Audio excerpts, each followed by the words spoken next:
छठी मैया ममता दुलार। नमस्कार, आप देख रहे हैं इंडस न्यूज 24x7 और मैं हूं डॉक्टर सोमनाथ आर्य। क्या बौद्ध धर्म से छठ महापर्व का कोई रिश्ता है?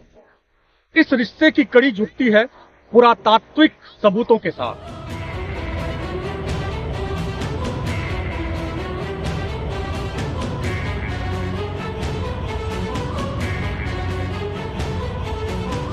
जो छठ महापर्व है उसके प्रसाद से बौद्ध धर्म के ताल्लुकात को जोड़कर आप देख सकते हैं।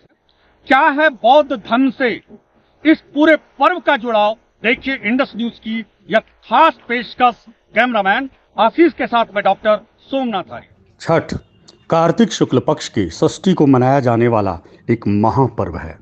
सूर्योपासना का यह अनुपम लोक पर्व मुख्य रूप से बिहार, झारखंड, पश्चिम बंगाल, पूर्वी उत्तर प्रदेश और नेपाल के तराई क्षेत्रों में मनाया जाता है। यह एक अनुपम संस्कृति है जहां उगते और डूबते सूरज की पूजा अर्चना की जाती है। छठ घाट पर पारंपरिक गीत बजते हैं, वातावरण पूरी तरह भक्तिमय होता है। वैसे तो देश के मूल निवासी और बहुजनों के लगभग हर पर्व और त्योहार पर ब्राह्मणों का पूरी तरह कब्जा है, लेकिन छठ ही हिंदुओं का एकमात्र पर्व है जो पूरी तरह से बिना ब्राह्मणों और पुरोहितों के कर्मकांड के बगैर पूरी नेम और निष्ठा के साथ मनाई जाती है। वजह है इस महापर्व पर पूरी तरह से महिलाओं का एकाधिकार।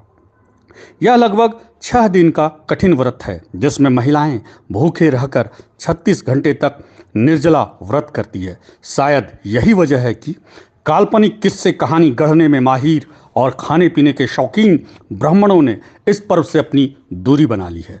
लेकिन इस महापर्व में अपनी कल्पनाओं की उपज से इसे रामायण और महाभारत से जोड़कर साजिश रच दी।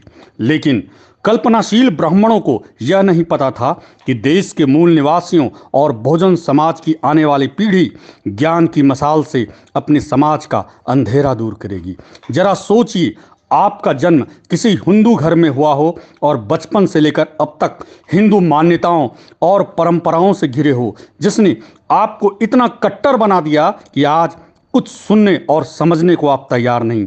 ऐसे में सोचिए, आपका सामना किसी महान सच्चाई से होता है तो आप क्या जानना चाहेंगे कि यह किस्सा वास्तविक है कि कल्पना की उपज? अगर आपका उत्तर हाँ है तो इंडस न्यूज की यह रिपोर्ट खासकर आपके लिए है, क्योंकि इसका जवाब कोई किस्सा और कहानी नहीं बल्कि वास्तविकता है। पुरातात्विक और ऐतिहासिक सबूत चीख चीख कर कह रहा है कि छठ एक पर्व नहीं बल्कि बौद्ध परंपरा का एक महान महापर्व है। बौद्ध परंपरा के इन शब्दों पर गौर करें, क्योंकि बुद्ध के जीवन और जीवन से जुड़ी सभी घटनाएं महान हैं। जैसे बुद्ध का गृह त्याग महान त्याग था, जिसे महाभिनिष्क्रमण कहा गया। बुद्ध का शरीर त्याग भी महान था, जिसे महापरिनिर्वाण कहा गया। बुद्ध की जैविक माता भी महान थी, जिसे महामाया कहा गया। बुद्ध की दत्तक माता भी महान थी, जिसे महाप्रजापति कहा गया। अब अपनी आंखें खोलिए, जिसमें महा अर्थात महान जुड़ा हुआ है, उन शब्दों पर गौर कीजिए। इसलिए बुद्ध से जुड़े छठ पर्व भी महापर्व कहे गए। सांची स्तूप से प्राप्त पुरातात्विक सबूत इस बात को पूर्ण रूप से स्थापित कर देता है कि छठ एक बौद्ध महापर्व है। इस शिल्प में छठ का पूर्ण रूप से आकृति उकेरी गई है, जिसमें दौरा, ईंख, केला और घाट पर बच्चों की मनौती करते छठ व्रती का सजीव चित्रण है। एक और पुरातात्विक सबूत बोधगया में खुदाई के दौरान प्राप्त हुआ, जिसमें बुद्ध का शिल्प मिला है। इसमें बुद्ध को सूर्य देवता के रूप में रथ पर दर्शाया गया और 7 घोड़े को खींचता हुआ प्रदर्शित है। पर्शियन भाषा में मिहर का अर्थ सूर्य होता है, जो बुद्ध का प्रतीक है। प्राचीन काल से ही बुद्ध को सूर्य मानकर उसकी पूजा की जाती रही है। बिहार के कई इलाके में आज भी बुद्ध के साथ सूर्य की मूर्ति खुदाई से प्राप्त होती रही है। भागलपुर जिले के सुल्तानगंज में ऐसी ही सूर्य की मूर्ति गंगा नदी के किनारे अजगैबीनाथ मठ के करीब प्राप्त हुई, जो गंगा नदी के ही किनारे अवस्थित है। प्राचीन काल में छठ के रूप में बुद्ध की सूर्य रूप में पूजा करने वाले बौद्ध थे, जिसे आज देश भर में SC, ST, OBC और EBC कहा जाता है। सबसे बड़ा सबूत छठ का प्रसाद है, जिसे बुद्ध से जुड़े प्रतीक चिन्ह को ब्राह्मण या तो मिटाना भूल गए या उन्हें संभवतः ध्यान नहीं रहा। छठ के प्रसाद में जो गेहूं, घी और गुड़ से बनी मीठी पूड़ी होती है, उसे गौर से देखें। देखने के बाद पता चलता है कि उस पूड़ी की आकृति पर धम्म चिन्ह बना हुआ है। दरअसल इसे बनाने में जिस लकड़ी के सांचे का इस्तेमाल होता है, उसे अगरौठा कहते हैं। इस अगरौठा में बौद्ध धर्म का प्रतीक चिन्ह दोनों ओर बना हुआ है, जिसमें एक तरफ पीपल का पत्ता तो दूसरी तरफ धम्म चक्र बना हुआ है। प्रसिद्ध इतिहासकार प्रोफेसर डॉक्टर राजेंद्र प्रसाद सिंह छठ महापर्व के इतिहास पर रोचक तरीके से खुलासा करते हैं। ह्वेनसांग ने अपनी डायरी लिखी है तो उन्होंने छठ व्रत का जिक्र किया है। हम लोग पाते यही हैं कि छठ महापर्व बौद्ध है। तो हम लोग क्या देखते हैं, इस पर्व का जो विस्तार है वह नेपाल की तराई, पूर्वी उत्तर प्रदेश और बिहार रहा है, जो प्राचीन बौद्ध केंद्र हैं। तो निश्चित रूप से इसका गहरा संबंध बौद्ध धर्म से रहा है।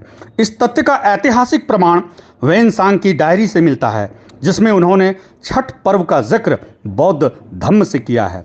जब वे बलक की यात्रा करते हैं तो वहाँ के बौद्ध धर्म से जुड़ी महिलाओं को छठ पर्व को पूरी नेम और निष्ठा से मनाते हुए देखते हैं। उनकी डायरी का अनुवाद यूरोपीय विद्वानों ने किया है। किसी ने इसे बौद्ध धर्म का 6 हॉलीडे तो किसी ने इसे 6 फास्ट डे कहा है।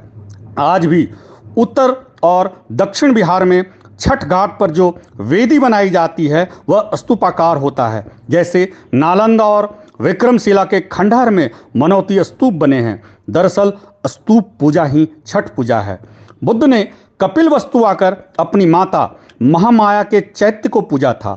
तब से बुद्ध की माता महामाया को दीपोत्सव से पहले दिन पूजा जाता है।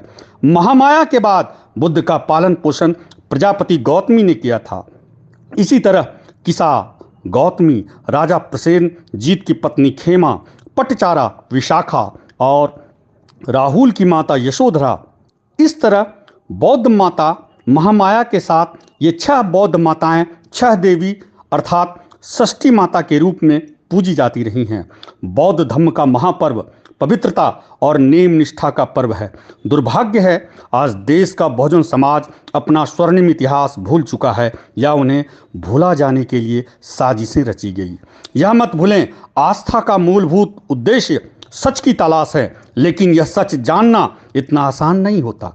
देखते रहिए इंडस न्यूज़ 24/7।